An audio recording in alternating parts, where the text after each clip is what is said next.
Hello students, जैसा कि कल हमने सेल के बारे में कल उसके डेफिनेशन के बारे में, उसके टाइप्स के बारे में हमने बात की थी। ठीक है, आज हम सेल के स्ट्रक्चर के बारे में बात करने वाले हैं। उससे पहले हमारा छोटा सा एक टॉपिक है सेल थ्योरी। ठीक है, इसके बारे में थोड़ा सा हम डिस्कस कर लेते हैं। सेल थ्योरी जो है वो दो साइंटिस्ट हैं, स्लाइडन एंड स्वान, जिन्होंने सेल थ्योरी दी थी। सेल थ्योरी कुछ नहीं है, सिंपल सा ये है कि इन्होंने ये बोला था कि भाई जो एनिमल और प्लांट्स होते हैं वो किसके बने होते हैं, मेड अप ऑफ सेल्स। ठीक है, all animal and plants are made up of cells and cell is the basic unit of any organism, ये इन्होंने बोला था। ठीक है, इनकी थ्योरी क्या थी कि all plant and animals are composed of या made up of cells and every organism and the cell is the basic unit of any organism.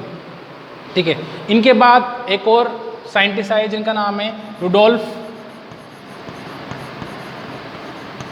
विर्चोव। ठीक है, इन्होंने इसी थ्योरी को थोड़ा आगे बढ़ाते हुए ये बोला कि जो सेल्स हैं, जो न्यू सेल्स फॉर्म हो रही हैं, वो कहाँ से फॉर्म हो रही है, प्री एग्जिस्टिंग सेल्स है।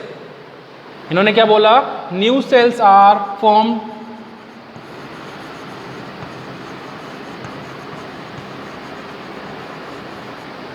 From pre existing cells. New cells are form from pre existing cells. इसका मतलब ये हुआ कि जो नई सेल्स बन रही हैं वो सेल्स कहाँ से आ रही हैं, पुरानी सेल से ही बन रही हैं। सेल डिवीज़न का नाम हमने सुना होगा। सेल डिवीज़न का मतलब क्या होता है कि सेल के अंदर क्या होता है, डिवाइडेशन होता है। तो वो सेल जो है डिवाइड होकर क्या बना लेगी, अपने ही जैसी दूसरी सेल बना लेगी। ठीक है, तो ये जो दो सेल बनी, जैसे मान लो एक सेल ये है और इससे क्या हो गई, दो सेल बन गई। इस सेल के अंदर क्या हुआ, सेल डिवीज़न हुआ, जिससे क्या हो गई, दो सेल बन गई। ठीक है, अब ये दो सेल कहाँ से आई, न्यू सेल कहाँ से फॉर्म हुई, प्री एग्जिस्टिंग सेल्स है, मतलब पहले वाली सेल्स है। तो कहने का मतलब ये है कि न्यू सेल्स जो हैं वो कहाँ से आती हैं, प्री एग्जिस्टिंग सेल्स है, जो कि न्यू मॉडर्न सेल थ्योरी के अकॉर्डिंग किसने बताया, विर्चोव ने। ठीक है, तो एक छोटा सा टॉपिक था सेल थ्योरी के बारे में। कई बार यहाँ से क्वेश्चन आते हैं, हमें पता होना चाहिए। नेक्स्ट तुम्हारे यहाँ इसमें बुक में एक एक्टिविटी दे रखी है ओनियन पील से रिलेटेड, जहाँ पर सेल की स्टडी हम कर रहे हैं। ठीक है, तो यहाँ पर इस टॉपिक के अंदर क्या दे रखा है, इस एक्टिविटी के अंदर क्या दे रखा है कि किस तरह से हम ओनियन पील के अंदर की सेल्स को डिटेक्ट कर सकते हैं। ठीक है, ओनियन पील से मतलब यहाँ पर हमें सबने ओनियन देखा है, उसके अंदर बहुत सारी लीव्स की क्या होती है, लेयर्स होती हैं। तो हम क्या करते हैं इस प्रैक्टिकल के अंदर, इस एक्टिविटी के अंदर, प्याज ओनियन की एक क्या निकाल लेंगे, हम लीफ निकालेंगे। ठीक है, एक लेयर निकालेंगे, उस लेयर के नीचे की तरफ हमें एक और थिन एपिथेलियल टिश्यू की बनी हुई एक थिन लेयर हमें दिखेगी। उस थिन लेयर को हमें लेना है। ठीक है, अब उस थिन लेयर को लेकर उसका एक छोटा सा टुकड़ा हमें निकालना है। उसके बाद उस टुकड़े को हम क्या करेंगे, पानी में डालेंगे। ठीक है, वाटर से उसको क्या कर देंगे, वॉश कर लेंगे। और हमारे पास क्या होता है, एक प्लेट होती है, या तो इसको हम इस तरह की प्लेट जिसको हम चाइना डिश बोलते हैं, इसके अंदर हम इसको क्या कर देंगे, डाल देंगे। ठीक है, ये टुकड़ा लिया किसका, ओनियन का टुकड़ा लिया, पहले उसको वाटर में वॉश कर लिया। उसके बाद हमने इसको कहाँ डाल दिया, एक चाइना डिश, एक तरह से ग्लास की एक छोटी सी क्या होती है, प्लेट होती है, जिसके अंदर हमने डाल दिया। अब इस ओनियन पील के अंदर हम एक सॉल्यूशन, जो कि जनरली क्या होती है, एक डाई होती है, उस डाई को हम इस पील के अंदर, इस चाइना डिश के अंदर उस डाई को हम डालेंगे। डाई हम या तो सेफ्रॉन ले सकते हैं या हम क्रिस्टल वॉयलेट ले सकते हैं। ये रेड कलर की डाई है, ये ब्लू कलर की डाई होती है। ठीक है, क्या किया हमने, प्याज का छोटा सा टुकड़ा लेकर हमने कहाँ डाला, चाइना डिश के अंदर डाला। फिर उसके अंदर हमने क्या डाल दी, डाइस डाल दी, जिससे कि क्या होगा, इस टुकड़े के अंदर ये टुकड़ा कैसा होगा, कलर्ड हो जाएगा, इसके अंदर कलर आ जाएगा। या तो हम सेफ्रिन डाल दें या फिर क्या डाल दें, क्रिस्टल वॉयलेट। ठीक है, अगर सेफ्रिन डालते तो उसके अंदर कौन सा कलर आएगा, रेड कलर। ऐसा इसलिए हम करते हैं। अब अच्छा, इस तरह से कलर करने को हम बोलते हैं स्टनिंग करना। ठीक है, इस तरह से कलर करने को, डाई डालने को हम बोलते हैं स्टेनिंग करना। तो यहाँ पर क्या हुआ, इस पील के टुकड़े के इस ऑनियन पील के टुकड़े के अंदर क्या हो गया, कलर आ गया। कलर आने से हमें क्या बेनिफिट होगा, हम इसको सिंपल इस तरह से भी हम इसको माइक्रोस्कोप के नीचे देख सकते हैं। लेकिन जनरली क्या होती है, सेल्स जो होती है वो क्या होती है, ट्रांसपेरेंट होती है। तो जब हम उसको डिटेक्ट करेंगे, जब उसको देखेंगे तो इतना क्लियर में दिखेगा नहीं। लेकिन अगर हम इसको क्या करते हैं, स्टैन करते हैं कलर के अंदर, तो हमें आसानी से दिखाई देगा। ठीक है, इसलिए हम इसको डाई के अंदर क्या करते हैं, स्टैन करते हैं।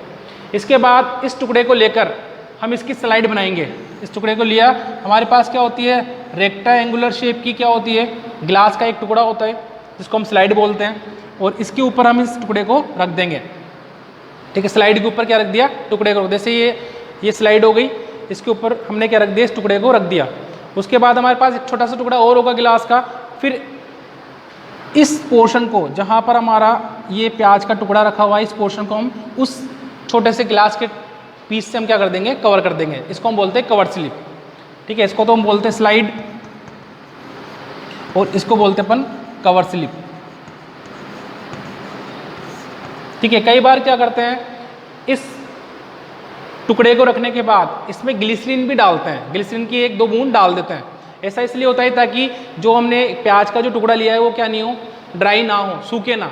तो इसके लिए हम क्या डाल देते हैं, ग्लिसरीन डाल देते हैं। फिर डालने के बाद इस पर क्या लगा देते हैं, कवर स्लिप लगा देते हैं। अब ये हमारी स्लाइड क्या हो जाती है, तैयार हो जाती है। इसको माइक्रोस्कोप के नीचे हम डिटेक्ट करते हैं, तो हमें इस पील के अंदर की सेल का डायग्राम हमें दिखेगा। वो डायग्राम किस तरह से दिखेगा,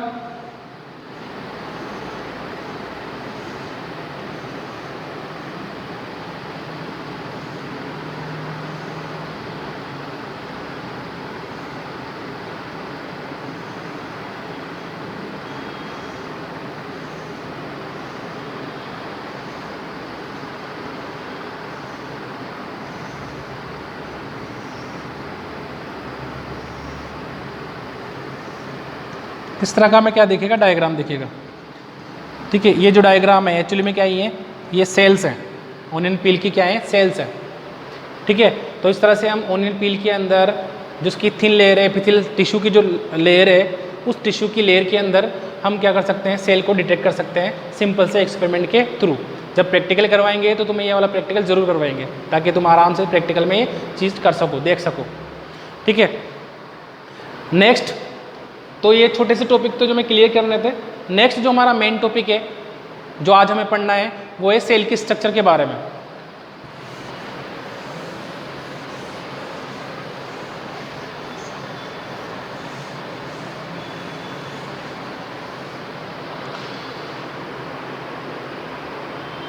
ठीक है, सेल की स्ट्रक्चर के बारे में हम जानते हैं कि सेल जो है वो डिफरेंट टाइप ऑफ उसके पार्ट्स होते हैं, जिनको हम क्या बोलते हैं, सेल ऑर्गेनेल्स बोलते हैं। ठीक है, अब हमें ये पता होना चाहिए कि सेल के अंदर मिलने वाले जितने भी सेल ऑर्गेनेल्स हैं, उन सब का डिफरेंट क्या होता है, फंक्शन होता है। ठीक है, सेल के अंदर मिलने वाले जितने भी सेल ऑर्गेनेल्स हैं, उनका सबका क्या होता है, खुद का एक पर्टिकुलर डिफरेंट फंक्शन होता है। ठीक है, अब उस फंक्शन के अकॉर्डिंग सेल अपना फंक्शन करती है। ठीक है, अब वो पर्टिकुलर सेल से मिले हुए टिश्यू अपने क्या करेंगे, फंक्शन करेंगे। इस तरह से ऑर्गन अपना फंक्शन, और फिर ऑर्गन सिस्टम अपना क्या करेगा, फंक्शन क्या करता है, परफॉर्म करता है। इसी वजह से क्या होता है कि हमारे बॉडी के अंदर present different type of system जो हैं, वो डिफरेंट टाइप ऑफ फंक्शन को क्या करते हैं, परफॉर्म करते हैं। ठीक है, हार्ट हमारा सर्कुलेशन करेगा, स्टमक हमारा डाइजेशन करेगा। ठीक है, किडनी हमारा ब्लड को फिल्टर करेगी। तो इस तरह से डिफरेंट ऑर्गन्स जो है हमारे डिफरेंट फंक्शन करते हैं। तो ऐसा क्यों, क्योंकि सेल के अंदर मिलने वाले सेल ऑर्गेन्स जो हैं, वो अपना खुद का क्या कर रहे हैं, पर्टिकुलर खुद का फंक्शन कर रहे हैं, उसके अकॉर्डिंग सेल फंक्शन कर रही है। तो सेल और tissue perform their function, perform different functions, they perform their different functions. ठीक है, तो इसी को हम एक टर्म में बोल सकते हैं कि इसी को हम क्या बोलते हैं, डिवीजन ऑफ लेबर बोलते हैं। कि अगर सेल और टिश्यू जो है वो अपने वो क्या करते हैं, डिफरेंट फंक्शंस को क्या करते हैं, परफॉर्म करते हैं। इसी को हम क्या करते हैं, इसी को हम क्या बोलते हैं, डिवीजन ऑफ लेबर। और इसी के बेसिस पे हमारी बॉडी क्या करती है, हमारी बॉडी के सिस्टम बनते हैं और वो डिफरेंट फंक्शन परफॉर्म करते हैं। ठीक है, इसी को हम क्या बोलते हैं, डिवीजन ऑफ लेबर। ठीक है, इसके बाद हम बात करते हैं स्ट्रक्चर ऑफ सेल की। ठीक है, तो स्ट्रक्चर ऑफ सेल के अंदर सबसे पहले हम सेल का डायग्राम देखेंगे। एक सिंपल सा डायग्राम बना के सेल के बारे में हम थोड़ा एक ओवरव्यू हम लेते हैं कि सेल के अंदर किस तरह से कौन कौन से ऑर्गेन्स किस तरह से प्रेजेंट होते हैं, उनकी शेप किस तरह से होती है।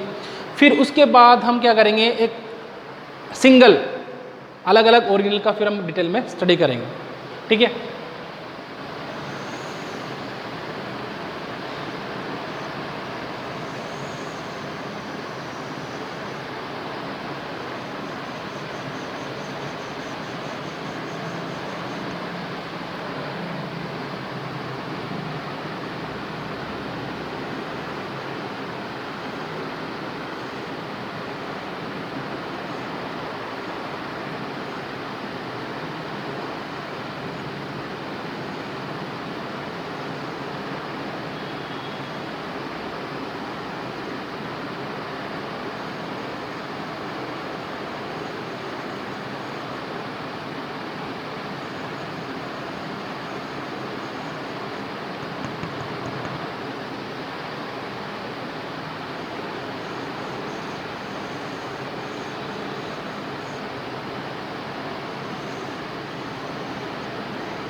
ठीक है। तो सबसे पहले सेल की अगर स्ट्रक्चर की हम बात करें तो सबसे पहले सेल की जो आउटर लेयर होती है इसको हम क्या बोलते हैं, प्लाज्मा मेम्ब्रेन। ठीक है, जो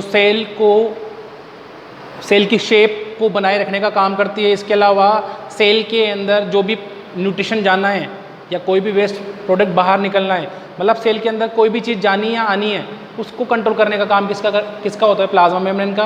दूसरा सेल को शेप देने का काम, साइटोप्लाज्म को होल्ड रखने का काम किसका है, प्लाज्मा मेम्ब्रेन का।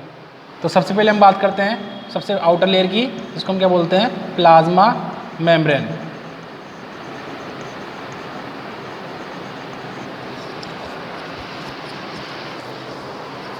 ठीक है, नेक्स्ट जो है वो है हमारा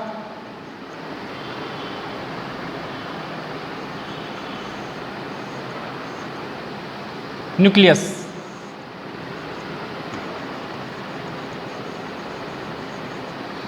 ठीक है, सेल के सेंटर में बिल्कुल स्पेरिकल स्ट्रक्चर पाई जाती है, इसको हम क्या बोलते हैं, न्यूक्लियस बोलते हैं। इसको control house of the cell बोलते हैं। ठीक है, सेंटर ऑफ द सेल बोलते हैं। इसके अलावा इस सेल के अंदर जो फ्लूइड भरा है, ठीक है, सेल के अंदर जो फ्लूइड भरा है उस फ्लूइड को हम क्या बोलते हैं, साइटोप्लाज्म।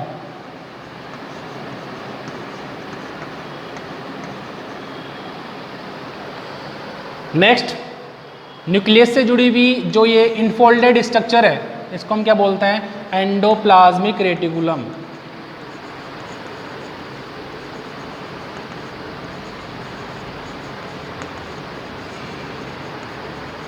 ठीक है, नेक्स्ट ये स्ट्रक्चर जो है इसको बोलते हैं गोल्जी बॉडी या गोल्जी अपरेटस इसको हम बोल सकते हैं। ठीक है, ये स्ट्रक्चर जो है इसको हम बोलते हैं सेंट्रोसोम।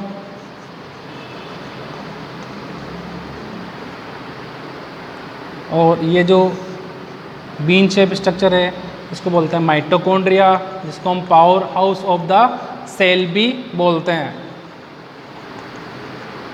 ठीक है, यहाँ पर ये स्पेरिकल स्ट्रक्चर है जिसको हम क्या बोलते हैं, लाइसोसोम बोलते हैं, जिसको suicidal bag of the cell बोलते हैं, सुसाइडल बैग। ठीक है, और यहाँ पर ये स्मॉल पार्टिकल्स जिसको हम क्या बोलते हैं, राइबोसोम्स बोलते हैं। तो इस तरह से सेल का एक सिंपल सा डायग्राम हमने देखा है, जिसके अंदर सेल के डिफरेंट ऑर्गन्स की हमने बात की है। अब हमें करना क्या है नेक्स्ट, सबसे पहले तो इस डायग्राम की हमें प्रैक्टिस करनी है, क्योंकि ये बेसिक है इस चैप्टर का।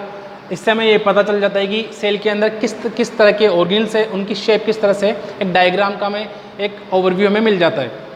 ठीक है, अब हम करना क्या है कि नेक्स्ट जो हमारा होगा कि हम इन जो ऑर्गेन्स हैं, इन सब ऑर्गेन्स का हम क्या करेंगे, एक एक करके इन सब की क्या करेंगे, डिटेल में स्टडी करेंगे। ठीक है, एक ये इसको हम बोलते हैं सीलिया, एयर लाइक प्रोजेक्शंस होती हैं जिनको हम क्या बोलते हैं, फिंगर लाइक प्रोजेक्शन होती है जिनको हम क्या बोलते हैं, सीलिया बोलते हैं। ठीक है, तो इस तरह से सेल जो है काफ़ी इंटरेस्टिंग इसका डायग्राम है। ठीक है, हमें ये भी पता होना चाहिए सेल क्या है, माइक्रोस्कोपिक यूनिट है जिसको हम ओनली माइक्रोस्कोप के नीचे ही दे सकते हैं। और अगर इस तरह का डायग्राम हमें देखना है तो उसके लिए हाई मैग्नीफाइंग हमें माइक्रोस्कोप की ज़रूरत पड़ेगी, जिसको जैसे इलेक्ट्रॉनिक माइक्रोस्कोप होते हैं उसकी हमें ज़रूरत पड़ती है इस तरह का डायग्राम देखने के लिए। सिंपल से जो कंपाउंड माइक्रोस्कोप होते हैं उसके थ्रू हम ये डायग्राम नहीं देख सकते, इतना डिटेल में डायग्राम हम नहीं देख सकते। ठीक है, तो इस तरह से ये सेल का डायग्राम हमें पता होना चाहिए, इस पर प्रैक्टिस करनी है। ठीक है, इसको बनाना है। और अब नेक्स्ट जो होगा, हम एक एक करके इन ऑर्गेन्स की हम क्या करेंगे, स्टडी करेंगे। सबसे पहले हम सेल की जो बाउंड्री है, जिसको हम आउटर मेम्ब्रेन बोल रहे हैं, जिसको हम प्लाज्मा मेम्ब्रेन बोल रहे हैं, इसको हम सेल मेम्ब्रेन भी बोल सकते हैं। सबसे पहले हम बात करेंगे सेल मेम्ब्रेन की। ठीक है, तो हमारा जो नेक्स्ट लेक्चर होगा वो सेल मेम्ब्रेन के ऊपर होगा। ठीक है, तो सेल मेम्ब्रेन की फंक्शन, सेल मेम्ब्रेन की स्ट्रक्चर के बारे में हम नेक्स्ट लेक्चर में बात करने वाले हैं। ठीक है, जब तक के लिए आप ये जो डायग्राम मैंने बनाया इस पर प्रैक्टिस कीजिए, प्रीवियस जो पढ़ा है उसको रिवाइज कीजिए। ठीक है, okay, thank you so much.